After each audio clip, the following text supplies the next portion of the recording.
Put your red shirt on and a brown coat too.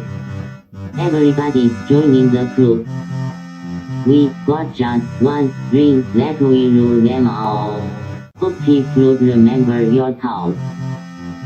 Get your ulu feathers and your needler guns. A sonic screwdriver or a sword +1. Use Valerian steel, it will get you to count. To the pit tank. To the pit tank. The Rocky Mountain pit tank.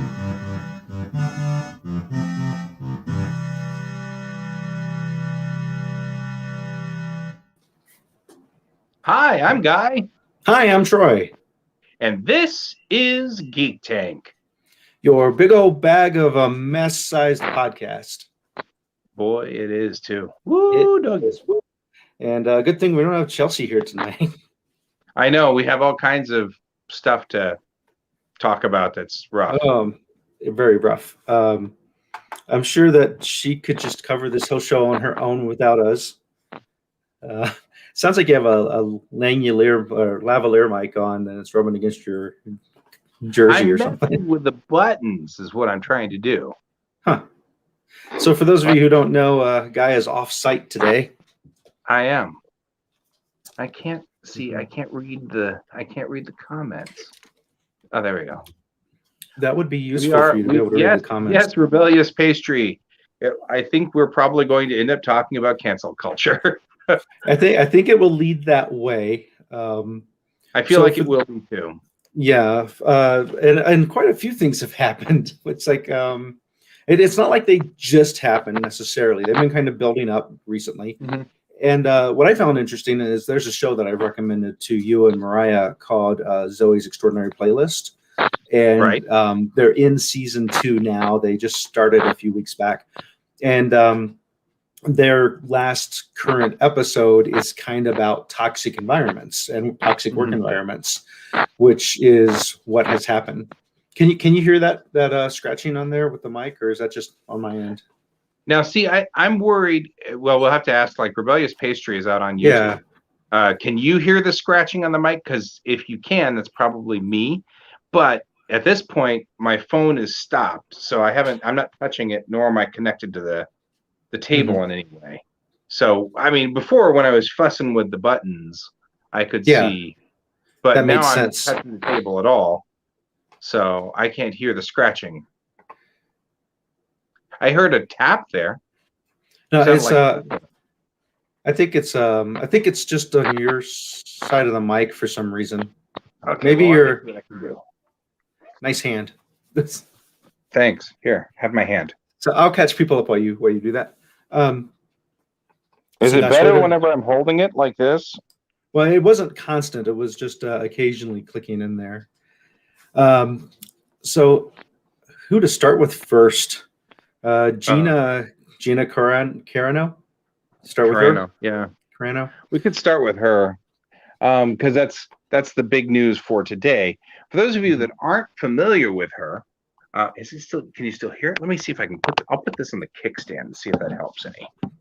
What about your bicycle? Bicycle. Hello, Patsy. We're trying to figure out the sound problems here. We might. It wasn't horrible. It was just there. It might be gone now. We'll see. Nope, there it is. Well, that's okay. Go ahead. Let's roll with it. We're rolling with the scratching noise. Really, what it is I'm over here with a record, and I'm scratching the record. That's what's going on. So just imagine that I'm building the world's worst rap song. Yeah, your rhythm's all off and sporadic. Right, my rhythm sucks, and things just are not cool. Also, I don't have the world's best internet here. That might be the issue. So it may just be that you're getting drops on. Maybe you're just getting drops in my audio while I try to transmit. That would make sense because there's nothing connected to why it's happening. So right. Okay, so let's talk about Gina Carano. So Gina Carano, first of all, she's an ex-MMA star. And for people who don't know what MMA is, that's mixed martial arts. And so she's, she's very much the kind of rough and tumble sort of person. Have you, Troy? Have you seen? You've watched The Mandalorian, correct? So I have. you are familiar with. I've seen both seasons. Okay. So I am caught up. Did you watch the Room, the Ready Room, or whatever, the making of? No, I didn't know they had one of those. Okay, so there's a making of series that we've been watching as well now that we've got no Mandalorian to watch, and it's from the point. It's all of the directors. Some of them is, or some of the room is all the directors. Sometimes it's the artists or the actors, and just David Filoni, and sometimes it's so but it's all about what was the thought process behind it, what were they doing, and the thing is that they were really big on her specifically to fill this part. So to give the side that's kind of sad about this, they hired her on, and they actually kind of were thinking of her when Rule 34. Okay. On Jaden Animations. Okay. Okay. I will avoid that for now. Yeah, I'll do that after the rebellious show. pastry, dude. I'm not sure we know what that means. Did they say why we they know were? what Rule 34 is, but we don't know what Jaden Animations are. Did they say why they wanted her specifically? Specifically because she filled the role that they were looking for, which was they were looking for someone who was not afraid to get mixed up in the fight, because that's the kind of character they imagined of her character, who was, of course, Alderaanian. So she watched her planet blow up, right? And so for her, that character needs to be tough. That character needs to not, and they were happy as a clam to hire her specifically for this part. Okay, and for those of you who aren't familiar with her, she hasn't done a lot of movies. She's done, according to IMDb, 15 different shows, and I recognized her because I remember a while back, what year was that? 2011. Hollywood was trying to do a push to more female action stars and giving them their own projects. And there was a movie called Haywire, and she was the star of that. And it wasn't bad. It was your typical action film. And then she had a role in Fast and Furious 6, which also saw. And then she also played one of the main villains in Deadpool, Angel Dust. So, which is also where most people are probably familiar with if they haven't seen her in The Mandalorian. Right. So I kind of get why they went for her for that. They went for her specifically for this part. But there's a lot of talk. I mean, they were talking a lot about the fact that, they were after many specific people for these parts. Pedro Pascal, they sort of had in mind for The Mandalorian as they were developing it. So, and then like Carl Weathers, he was brought in for a bit part, but then it was just such a wonderful, he was so wonderful at the parts that they just kept him on, and then they kept him going. And originally he was going to have all these prosthetics and everything like that. And then they were like, but it's Carl Weathers. And so they went with it. And he was like, I'm really glad, because that would have sucked. It was just like really fun. I've been showing my son Arrested Development, and he has a reoccurring role in that, which is great. He plays himself, or a parody of himself. Nice. Yeah. So what has happened is, she is in Kara. Right. The actress Gina. Thank you. I lost her name for a minute there. Gina. Gina has been posting on social media a lot of very right-wing things. But some of them are not just the normal right-wing kind of stuff. She's been doing a lot of things like don't get vaccinations, don't wear masks, don't wash your hands, don't social distance, don't lock down. Like, essentially everything that could possibly get you COVID. Don't do all these things that will prevent COVID. And she was doing a lot of COVID's not real. It was invented by the liberals, things like that. All of that kind of stuff, that kind of chatter. And she was warned off to say, hey, you're an influencer and you're causing people to do things that are harmful. And her response, of course, was, well, since it's, fake anyway, I'm actually just telling the truth. And at some point in time, Disney got fed up for it, but they went a long time. She's been doing this. Yeah, she also had some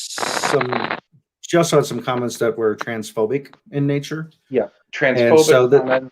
And this has been building up to her most recent thing, which ultimately ended up getting her fired from Disney. Right. So, right. Her most recent thing can be interpreted, which I did interpret this way. So you kind of have to stretch to not interpret it. But when people are saying, no, that's not what it means, I can kind of see how they're in denial, what they're after. But I'm like, no, this really is. She should have taken it down the moment someone pointed out how it is bad, but it comes across as being sympathetic to Nazis, which should send up a red flag to anybody before they hit send or tweet or whatever on their post. Yeah. But yeah. And that was pretty much the end of her, which was kind of sad. I mean, not sad because she, didn't earn. Yeah, it's the sad and the shooting herself in the foot kind of way. Right. Like, ooh, that's brutal, man. And so that's where we are when we're talking about her. Gina's a good person and a lovely individual, I'm sure. However, her social media habits makes her not look that way. Yeah, that made her not look that way. So it's what's interesting is you and I have some of the same friends that who are bringing up the question of free speech, and this always happens. It's like, well, free speech only protects you from government action, not from your job. Your job, free speech doesn't allow you to say whatever you want and then not get in trouble at work. That's a big problem that people have. They believe that we have freedom to say whatever we want. We don't. I mean, the culture works very well, actually. You say things, and if you say things that society doesn't like, they ostracize you. And I think that what's going on is these people are saying things on one political side or the other political side, and they're being canceled by the opposite side. And that is something that we probably do need to look into and address. And I'm not actually in disagreement with that. The problem is when you say things that are hurtful.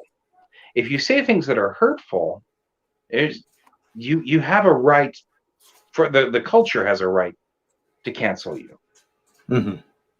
And that's part of the problem. Right? Patsy's saying, if you're on the side of the Nazis, you're on the wrong side.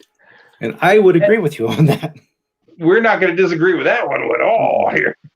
However, we're trying to look kind of at least I'm trying to figure out like the equilibrium here. What's the feel here? Because I'm hearing from my conservative friends that this is just more censorship from the left. And I'm like, well, I mean, the problem I've got is that's an issue. I mean, if you're thinking that this is a political side, when she was really not being nice to people, there were people that didn't hurt her. I could understand her getting mad at her hairdresser. I could understand her getting mad at fellow actors who had worked with her before, because I could understand that at least makes some sense. But if you're chewing on people you've never met, well, it's also is that really this how they want their side to be looked at? Is that the hill that they want to have a fight on? Is like, we want to defend Nazis, so therefore you're canceling us for trying to defend Nazis, and it's like, I don't think you really want to fight that battle, because that's not a good battle to fight, and you're going to lose. Yeah, like they did before in the 1940s. So it's we could have lost that fight. Yeah, it's interesting that things get turned that way. And we have a thing, and I used to run an improv comedy group. And when it started bringing in people from outside of my friend group that was joining it, I would have a talk with them about the appearance of representing us even when you're not on stage. And so if someone was going to get drunk and go try to do like a private show or something, or hire themselves out as a stand-up comedian, and they do something really horrible, as a member of the improv troupe, they needed to know you're going to face repercussions because we don't want to be known as an improv group that has members that do horrible things. Right. And so when you work for Disney, you represent Disney all the time, whether you're on the clock or not. A friend of the daughter of a friend of Tara's is an ice skater for Disney. And I know, isn't that, it's the Archie Bunker Edith thing. My neighbor's husband's cousin's daughter's best friend's dog's groomer. But I remember your father's brother's cousin's former roommate. Right. But I remember hearing about the contract that she had to sign, and it was just crazy about the all the details of the things you have to do, even when you're not performing, as a representation of that. And now with social media being the way it is, you can't just throw any tweet out there if you are in this position. Right. So, well, that's a big deal. I mean, you think about it in any other zone. I mean, let's just take Geek Tank out of this. Sure. If I go and get drunk and then go to my kid's school and throw up on the front door, that's a bad representation for my child. And not just for my child to see me be that way, but like for my child and his buddies. Oh, you're the guy whose dad threw up on the front door. You know what I mean? Our whole society is about perception in a lot of ways. You know? I mean, even if you take all of the famous stuff out, you know, and you take you're representing Disney, and you're representing the ice skating rink, and you're representing everything when you do a thing.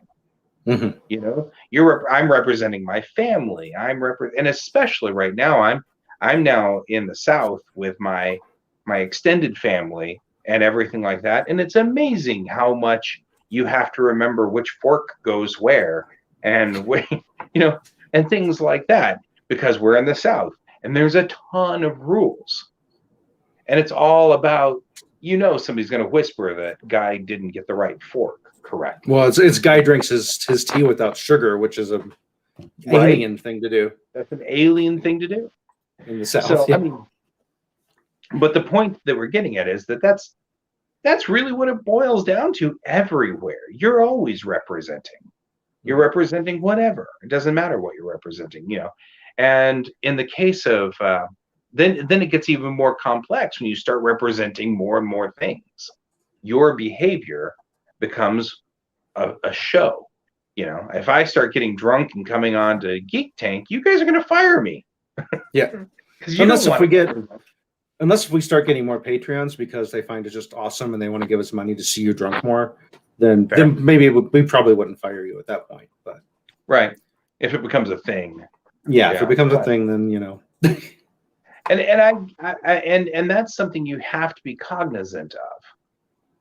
Now, the question that I've got is, when things have polarized like they have now, and you happen to be representing a party, like part of the right or the left, and you're not representing the party that everybody seems to believe in the culture that you're out on, let's say. I mean, if I was with the Republican National Convention, let's say, and I kept talking about all of the talking points that come in for the liberals, is it fair to fire me? I actually think it would be.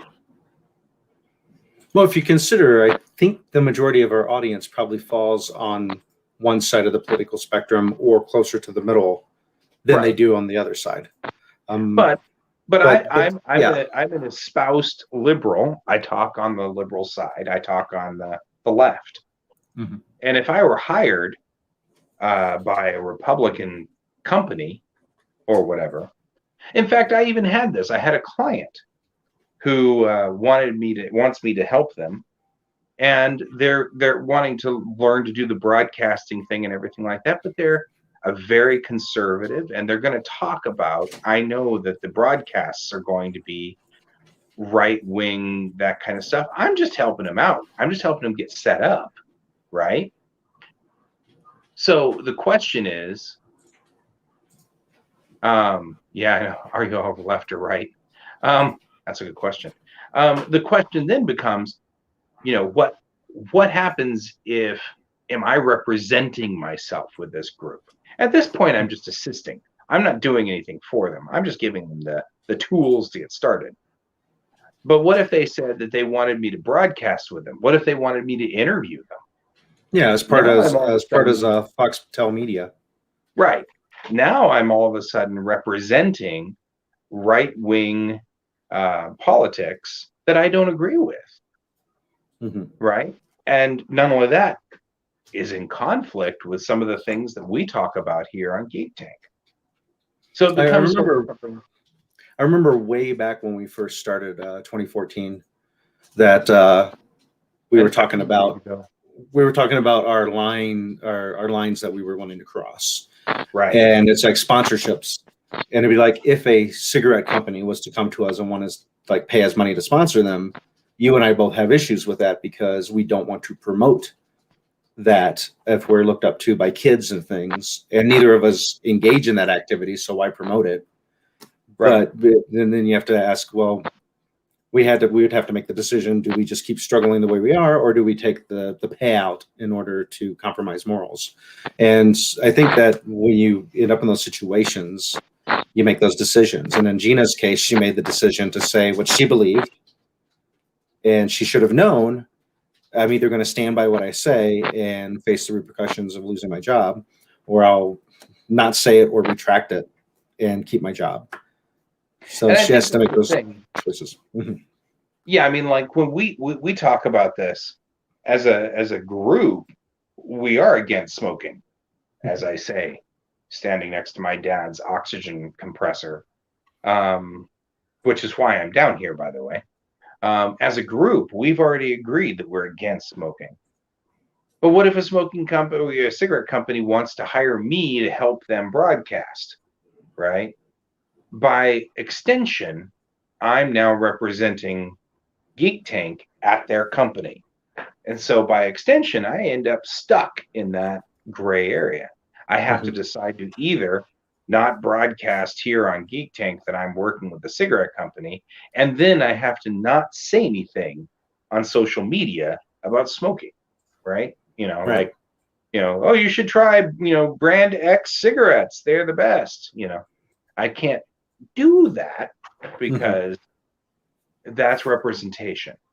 Even if I do, let's just say that that I believe, because this is a great example, because of course we all know we don't. But let's just pretend that I believe that smoking isn't harmful. It won't hurt you. I'm not actually sitting next to an oxygen compressor, et cetera, et cetera, et cetera. Even if you were to believe that, let's say I believe that, I couldn't say that here because that changes the dynamics of what we're doing, and that's against our policies. I am sure that Disney has a set of policies that are probably like this thick, and their agents have to go through them, and their agents have to be sitting there going, now don't say that. Disney's against that. A good example for Disney would be that, let's just say my comic were picked up by Disney. Half the stuff in my comic would not follow Disney's rules. I mean, just the stuff I talk about in my comics, the artwork and the style of my comics, this is not Disney friendly. It's not a family friendly comic. It would have to be on the Marvel side of the Disney. Right. But let's just say Disney decided to pick it up. If they were to catch me right now and say, we will pay you to write the comic, and then I were to put a whole bunch of cursing or whatever, or nudity or whatever in the comic, they would be within their right to say, look, that's not Disney.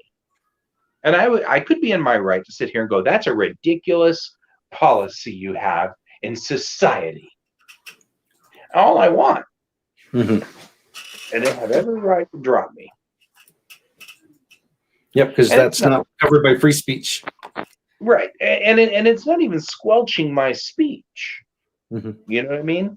Since we were talking about sponsors, I was going to take the opportunity to say we don't promote smoking, but we do promote Kieran Games, Geekway Homes, and Shiny Gardens. And we like to promote your mom when we can. Your mom. Anyway, this show is sponsored by Kieran Games, Geekway Homes, Shiny Garden, and your mom. Okay. I just had to say it like that because I felt like that, you know. It's our thing. It's our thing. Yeah. It's a thing. So now we're talking about Marvel and Disney. This kind of segues into the next messy bowl that has popped up. And that is a director-writer, Joss Whedon, who has come under questionable actions before, has now had the spotlight put on him once again by the actress Charisma Carter. Carter, is that her last name? Charisma Carter. Charisma Carter. Who played, I was having a brain fart. Yeah, she played Cordelia. Cordelia. It wouldn't be bad except that they made her have a C-name character. Mm-hmm. You know? Well, you have a hard time with names anyway. So. Right. I have a hard enough time remembering you, Bob. So it's rough. So anyway, Charisma Carpenter has come to light. She was pregnant at one point in time. Mm-hmm. And she has kind of said that she was fired for that. Well, it was like after she had her baby, a time after that had happened. And what prompted her to come out was back during the filming of Justice League, the current director that was working on it, Zack Snyder, had a family tragedy and had to leave the project. They replaced Zack Snyder with Joss Whedon. And one of the actors involved in the Justice League movie that played Cyborg, Ray Fisher, came out a time after the movie and said that it was just a toxic environment, and the way he treated the staff and the other actors was just not acceptable in what he had done. And at first, it's not Marvel. I forgot the name of the studio that runs the DC studios. I forgot who they are, but they denied it and they wanted him to retract it. He wouldn't. He lost his role as Cyborg for other upcoming films. And then the studios had an actual official investigation into it. And Charisma Carpenter was one of the people interviewed because she, of course, has worked with Joss Whedon before. And what came out in the interview and the situation going on, she couldn't stay quiet anymore because she felt the need to support Ray Fisher, which is understandable. Right. And with her coming out, and there's a hashtag, I believe it's like support Ray Fisher, or I can't. It's Ray Fisher's part of it, and I'm sorry I don't have that available right now. But fellow actors for Buffy have come out now in support of Charisma Carpenter, such as Sarah Michelle Gellar, Michelle Trachtenberg, are the two that come to mind that I can think of that have also backed that. So there's Buffy and Dawn. So there's a fair number of people that's making this really seem like Joss Whedon's not such a great person. And, right. Which of course is disappointing because I really enjoyed Buffy and I enjoyed Firefly, and since those are kind of his projects, they're associated in my mind to him. And this goes back to an episode a long time ago about separating the content from the creator. It's interesting. We were just having that discussion. My dad and I were, because Dad was talking about Bill Cosby. And he is just crushed because he's like, every time we say a Bill Cosby quote, which is part of the fabric of this family and has been for years, Bill Cosby quotes were just an ongoing, especially some of the better ones about forgetting, because our family is notorious for forgetting. It's obviously genetic. I don't even know how many times I watched Bill Cosby himself special on cable back when I was a teenager. It was like every time it came on, we'd watch it. So, and yeah, it's Bill Cosby himself that we're quoting from, and even my dad had said that's just such a shame. That's such a shame because it's dirty now. Yeah, it's like it's dirty to it's dirty, and it's the same thing when we start thinking about if Joss was having a toxic environment on all of these shows. And, to be fair, Joss would not be the first director who was miserable on shows. But it's not acceptable. Right. Well, it's good that's coming out because it's an environment that keeps getting overlooked, and people have to choose, as Charisma Carpenter said in what she wrote, she'd have to choose between job security and speaking out. And for the longest time, she wasn't speaking out because of job security. Yeah, you need to get paid. Right, and she's a single mom. Is something else I found about. Yeah. So how her kids, her mom. Oh, her mom. It's yeah, it's an interesting mess that's in and how it came about, and it reminds me. Now, even though Josh's things, from what I'm understanding, aren't on the same level or in the same vein as what is it Henry Weinstein or Harvey Weinstein? I can't remember, the Weinstein guy. Yeah. Because he's just a horrible person. But this is just it's also inappropriate for what Josh is doing in creating the toxic environment. And that's the thing. That's what I was trying to kind of hedge at. What I have been worried about is, as this investigation proceeds, right now, what Joss is being accused of is unacceptable by current standards, but not any worse than a lot of the other directors that are famous, including some of the really big guys from like Last Tango in Paris, and some of the movies from the 70s. The 70s were horrible on the artists. They were horrible on actors. They were terrible. And having been in that universe, you also end up with actors who could do better but didn't. I mean, I'm reminded of oh, come on. I all of a sudden I lost the name. The Abyss. We love him. James Cameron. James Cameron. I couldn't get Robert out of my head. James Cameron.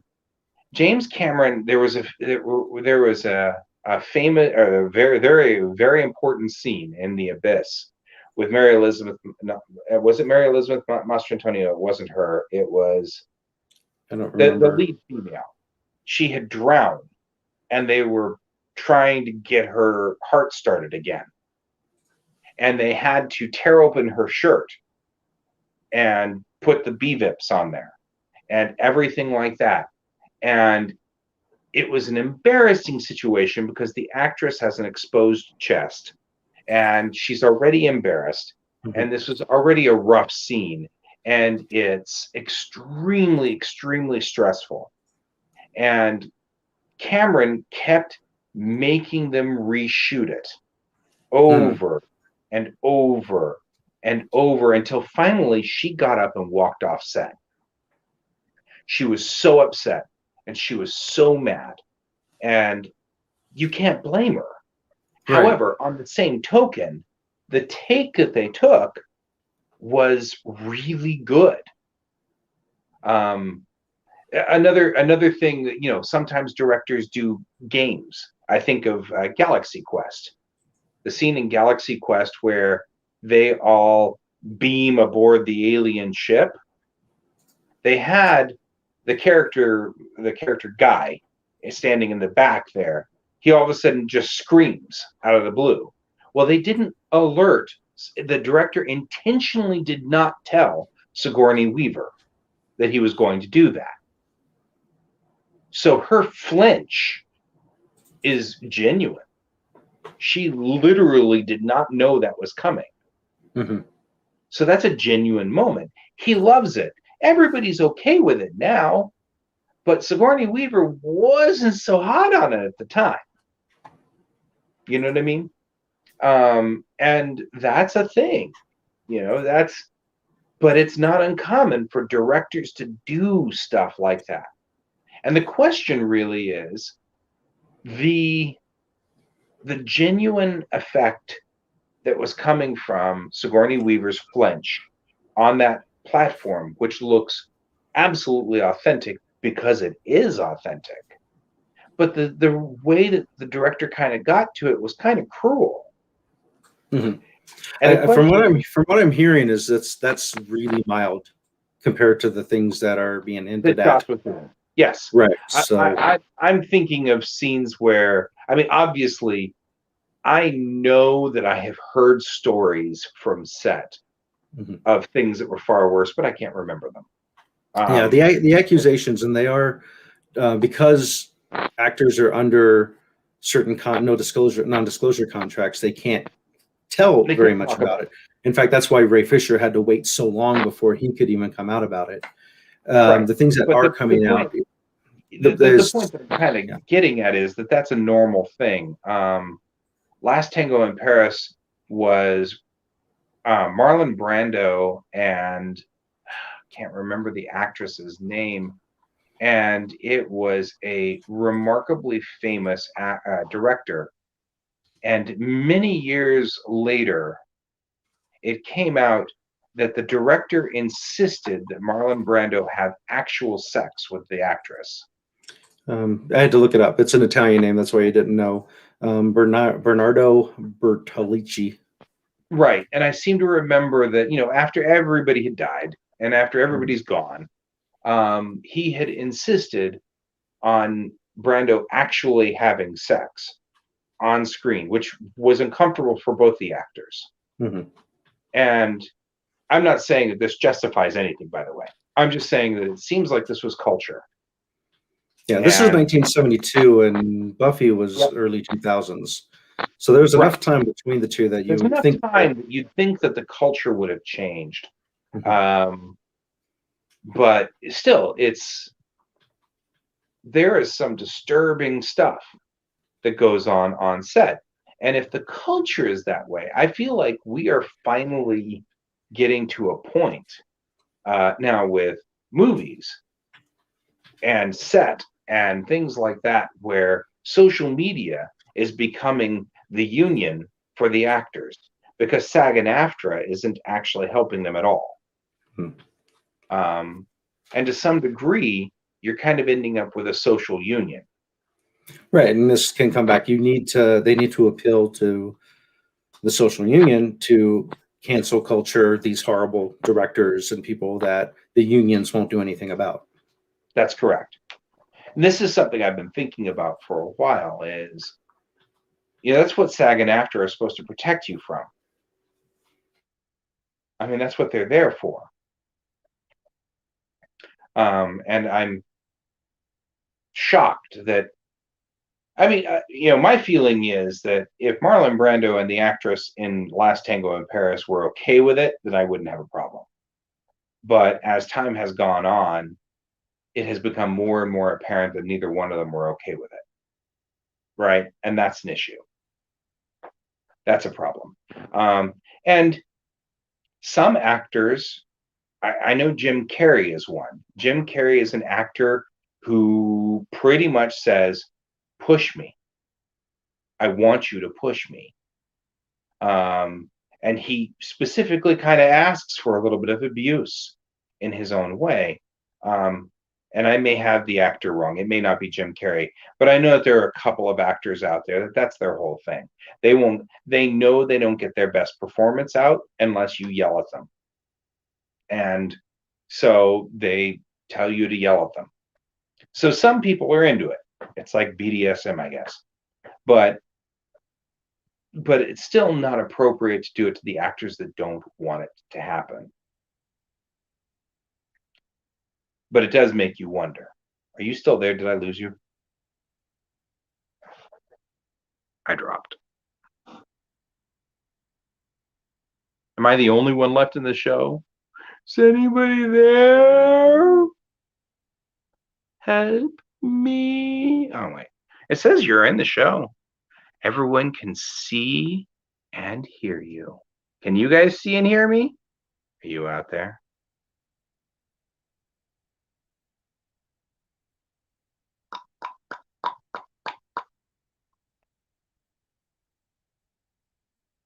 Uh-oh. So Troy says his power went out. Well, good. Well, then it's just me. Now it's the Guy Show. The Guy Show is brought to you in part by me. Anyway, so I guess you're just talking to me now, which is fine. Thanks, Patsy. I love you, man. Thank you so much. Anyway, so his whole huis went black. I don't know what's problem with Troy, but apparently his huis went black. I hate it when the huis goes black. It's just, that's rough. Anyway, so it's just me now, and you're stuck with me. The TLDR on this, I think, though, Troy and I managed to cover, I think, all the parts that were kind of important. You don't have to get back in. No, actually, you do have to get back in. I just have to let you in. I'm going to have to push buttons now to let you in. And that means figuring out what buttons.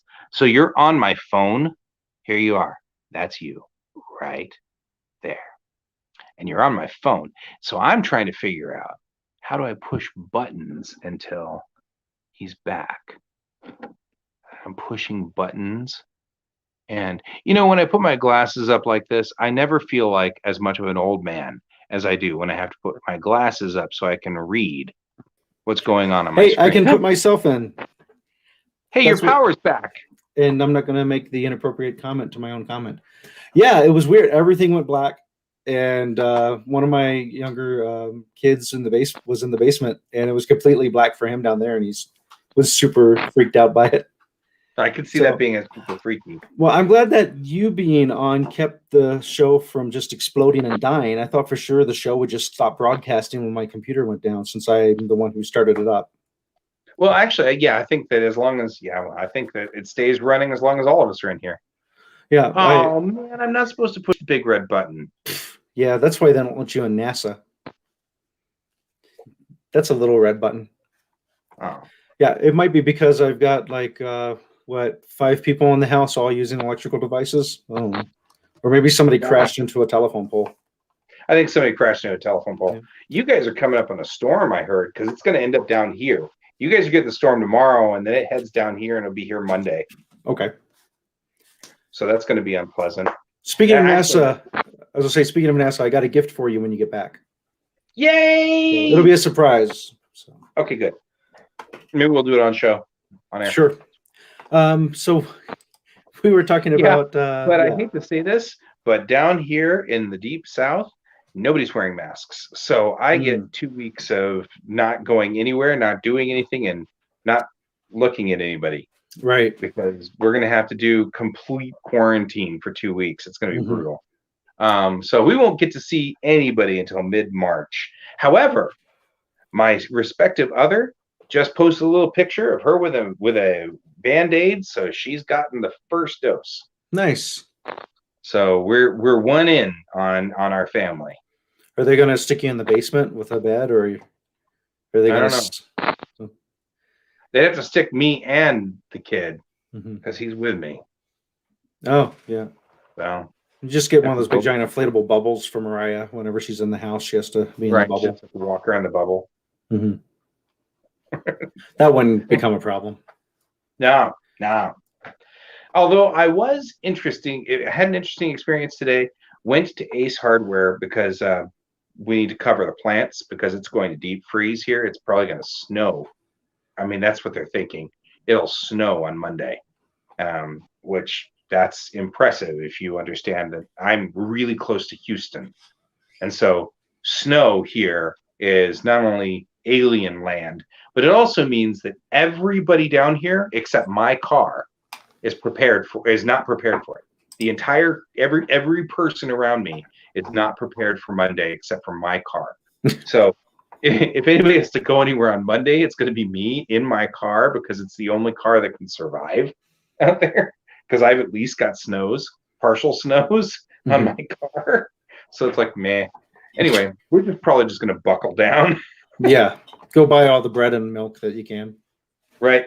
Well, yeah, we can get all kinds of bread and milk. It's toilet paper you can't find. Anyway, that's what the bread's for. Ace Hardware, and no one was wearing a mask at Ace Hardware. So, but there also wasn't anything to cover the plants.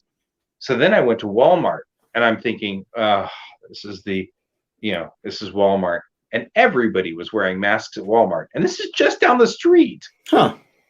And I was like,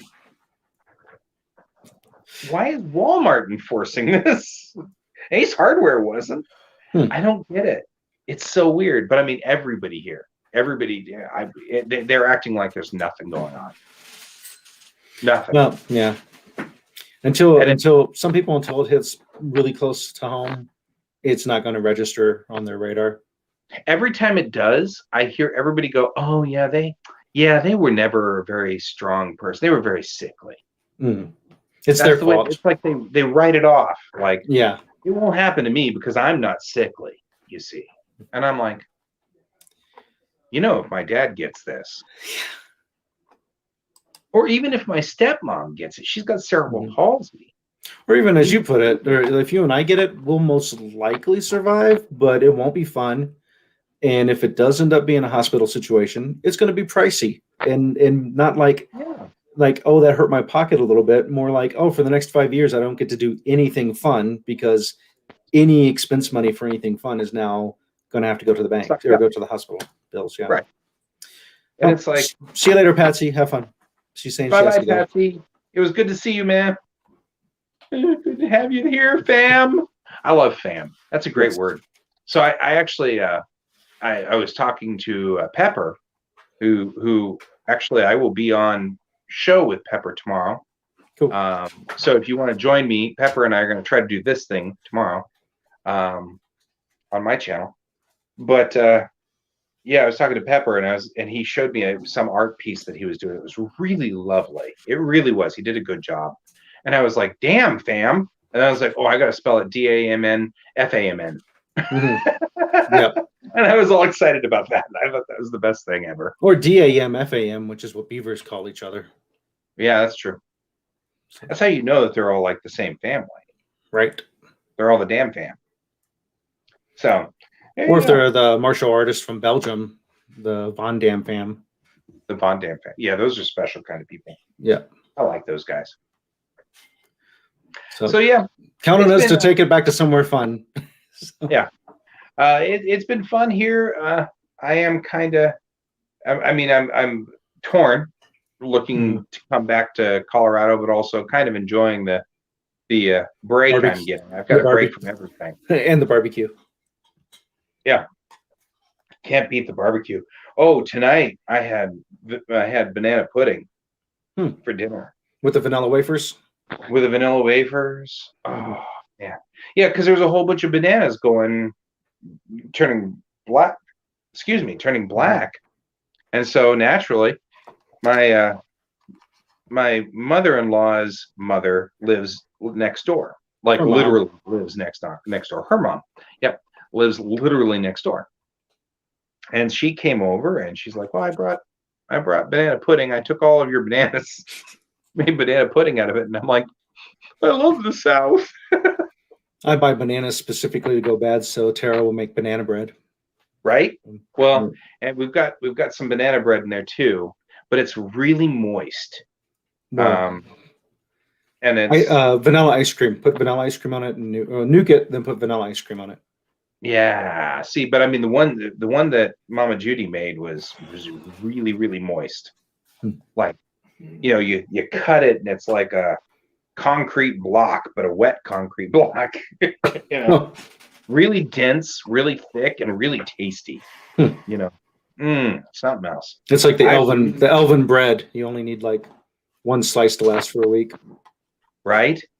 I love this stuff. This is the best stuff. I can't tell you. It's great being in the South. There are positive things and there are negative things here.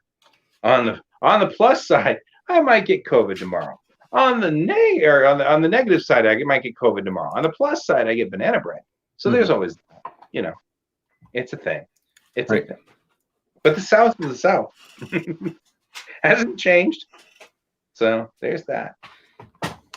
So, so I brought believe it back to banana bread. So I believe, if I remember correctly, we will have Chelsea back next show, because her stuff she's doing for Pinnacle Entertainment's like this week. So next week we should have her back, and on kind of the same topic, we're going to be talking about censorship. But I can't remember what that. Join you on this one. I'm going to see if I can't. See if I can't join you on this one too. So we're going to censor you out of it, or you might have to censor me out of it. So there's that. Hopefully we can have the team back together again. So we'll see. I hope so too. This didn't turn out bad. This actually isn't bad. You're on my phone, and that actually didn't. My phone's always with me, so this didn't. Modern technology is kind of amazing, actually. Yeah. Go figure. Go figure. Except for the power outage that you had in the middle of the show. That's the problem with modern technology. It requires power. It does. Well, I just keep thinking that it's probably because there's squirrels in that power box that's standing up in the middle of nowhere now in your extra room. There's like 3 different power boxes. That thing's really bothering me. I don't know why. Every time Tara takes a picture of it, I'm like, that power box is still there. It should be gone soon, because they should start doing the Kool-Aid Man thing and coming through the wall, which means they have to get rid of all that stuff. Oh, yeah. Oh, yeah. So there you go. Yep. So cool. We're 5 minutes till 9, even though our show ticker says we've only gone for 52 minutes. I think we did fine. I think we covered everything. I feel like we've covered everything and gotten to banana bread. So yeah, there's nothing wrong with this. And we mentioned that. I think what I could do one more time for everyone is where to go. We can do that one more time. Run the tickers. Yeah. Run the tickers. And your mom. So, okay. Well, I feel like we've gotten a pretty good roll going on here. We did good.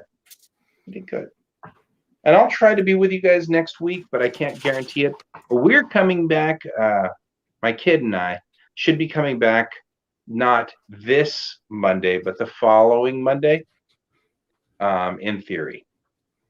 So we'll see what happens. Yeah. So, I didn't get to tell you this, but the new car, I only filled it up twice coming down here. And one of them was just outside of Conroe here, just so that I'd make sure that I had enough fuel while driving around here. So that's 1,000 miles.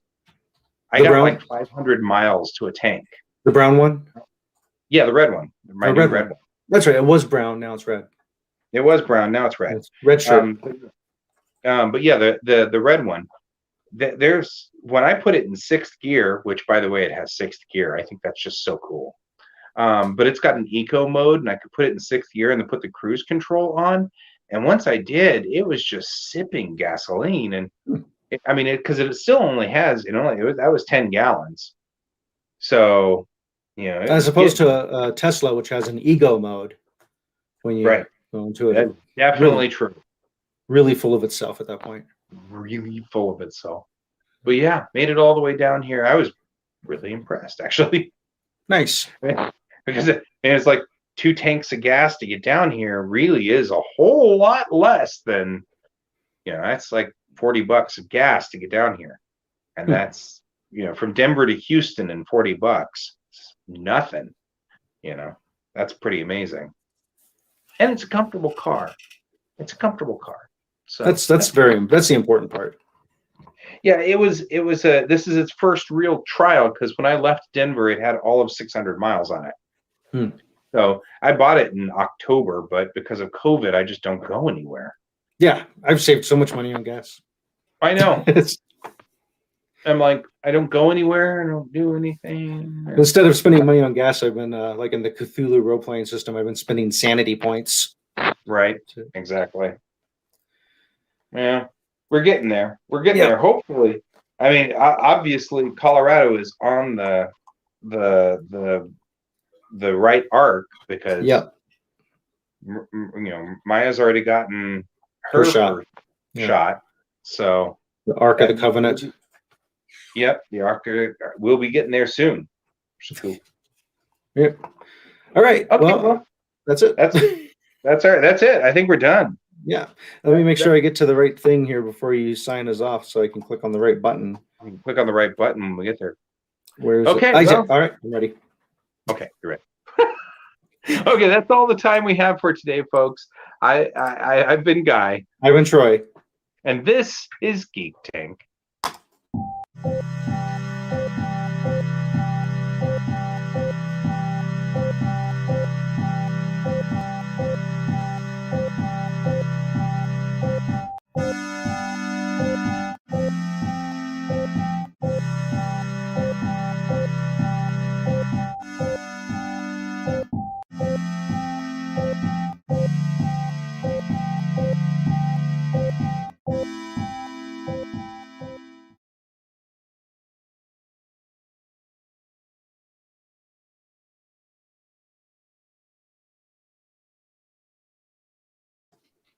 Okay, I didn't know if I had to click the thing or not. No.